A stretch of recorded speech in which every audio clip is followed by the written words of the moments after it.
Hi everyone, this is Mariana Valencia. Today we are going to prepare delicious bars of chocolate, puffed rice, and Etnico freeze-dried fruits.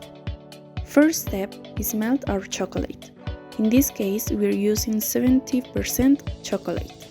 Let's incorporate the puffed rice and mix it very well with a spoon. Take the bag of Etnico freeze-dried tropical fruits and crush it with your hands to crush the fruit a little. Mix it and take it to a mold with wax paper. Spread it very well evenly and place more fruit on top. We take it to refrigerate, and once compact, with a knife we are going to cut our bars.